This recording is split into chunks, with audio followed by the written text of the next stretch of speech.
Welcome to Aradhya smart study channel. Intelligent test లో మనము logical sequence of words చూద్దాము. Logical sequence of words meaning ఏంటంటే means the type of reasoning that consist of the words we have to find out a sequence that is logical in the context. అంటే ఒక process ని కానీ ఒక event ని కానీ ఏదైనా ఒకటి తీసుకొని దాన్ని ఒక మీనింగ్ఫుల్ ఆర్డర్ లో మనము అరేంజ్ చేయడాన్ని ఒక లాజికల్ మేనర్ లో దాన్ని ఏమంటారు అంటే లాజికల్ సీక్వెన్స్ ఆఫ్ వర్డ్స్ అంటారు. దాంట్లో ఎన్ని టైప్స్ ఉన్నాయంటే మనకు 5 టైప్స్ ఉన్నాయి. ఈ 5 టైప్స్ మీద మనకు ప్రాబ్లమ్స్ బేస్ అయి ఉంటాయి. Sequence of various stages in process. ఒక ప్రాసెస్ తీసుకున్నాం అనుకోండి, దాంట్లో మనకు డిఫరెంట్ డిఫరెంట్ స్టెప్స్ ఉంటాయి కదా, అవన్నీ ఒక లాజికల్ మేనర్ లో అరేంజ్ చేయడాన్ని sequence of various stages in process ఇలా ఒక ప్రాబ్లం ఉంటుంది. అలాగే సెకండ్ ప్రాబ్లం ఏంటంటే సీక్వెన్స్ ఆఫ్ అక్కరెన్సెస్ ఆఫ్ ఈవెంట్. ఒక ఈవెంట్స్ లో ఒక్కొక్క అక్కరెన్స్ మనకు దాన్ని అరేంజ్ చేయడాన్ని ప్రాబ్లం ఉంటుంది. Sequence in ascending order, descending order. Ascending order లో మనకు డిసెండింగ్ ఆర్డర్ లో ప్రాబ్లమ్ ని అరేంజ్ చేయడానికి మనము సీక్వెన్స్ ఆఫ్ లాజికల్ వర్డ్స్ ని యూజ్ చేస్తాం. నెక్స్ట్ ఫోర్త్ ప్రాబ్లం ఏంటి, sequence of objects in the class or group. ఒక క్లాస్ లో గాని ఒక గ్రూప్ లో గాని మనము ఆబ్జెక్ట్ ని ఒక లాజికల్ మేనర్ లో అరేంజ్ చేయడానికి మనము కొన్ని ప్రాబ్లమ్స్ చూస్తాం. అలాగే ఫిఫ్త్ ప్రాబ్లం ఏంటంటే sequence in which A chain of the given object is formed. ఒక లైఫ్ చైన్ లో గాని ఒక లైఫ్ సైకిల్ లో గాని ఏదన్నా గాని మనము ఒక లాజికల్ మేనర్ లో ఆబ్జెక్ట్స్ ని ఒక చైన్ లో అరేంజ్ చేయడానికి కొన్ని ప్రాబ్లమ్స్ చూద్దాం.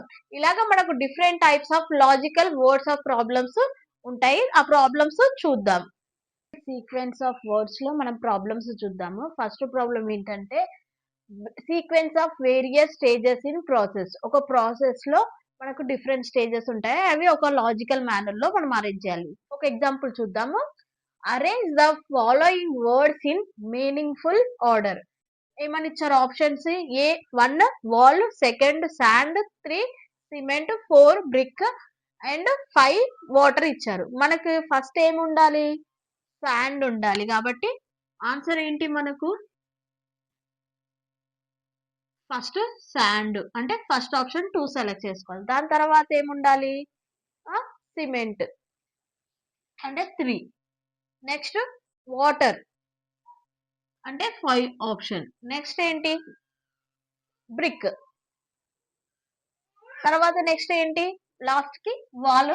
అంటే మనకు శాండ్, సిమెంట్, వాటర్ కలిపితే బ్రిక్ వస్తుంది. బ్రిక్ అన్ని మనకు ఫామ్ చేస్తే వాల్ ఫామ్ అవుతుంది. ఇది ఒక లాజికల్ ప్రాసెస్ అనేది మనకి ఇలా ఈ ఆప్షన్ ని మనం సెలెక్ట్ చేసుకోవాలి ఆప్షన్స్ లో. సెకండ్ ప్రాబ్లం ఏంటంటే sequence of occurrence of events. ఒక ఈవెంట్స్ ని మనము లాజికల్ మేనర్ లో అప్లై చేయాలి. సెకండ్ ప్రాబ్లం అంటే ఏంటంటే sequence of occurrence of events. Events ని మనము ఒక లాజికల్ మేనర్ లో మనము ఆర్డర్ లో అరేంజ్ చేయాలి. ఇక్కడ ఏంటంటే arrange the following words in meaningful order. ఇక్కడ మనకు ఒక ఎగ్జాంపుల్ ఇచ్చారు. ఏంటి, 1 option birth, second death, third funeral, fourth marriage, fifth education. First ఏంటి మనకు బర్త్. బర్త్ ఆప్షన్ ని సెలెక్ట్ చేసుకోవాలి. నెక్స్ట్ ఏంటిది, నెక్స్ట్ మన బర్త్ తర్వాత ఎడ్యుకేషన్, ఎడ్యుకేషన్ తర్వాత మ్యారేజ్, మ్యారేజ్ తర్వాత డెత్, డెత్ తర్వాత 3 ఫ్యూనరల్. ఈ విధంగా మనకు ఈ ఆర్డర్ లో ఉన్న ఆప్షన్ ని సెలెక్ట్ చేసుకోవాలి. ఈ ప్రాబ్లమ్స్ ని ఇలా సాల్వ్ చేయాలి. Thank you. For more videos like and share, subscribe.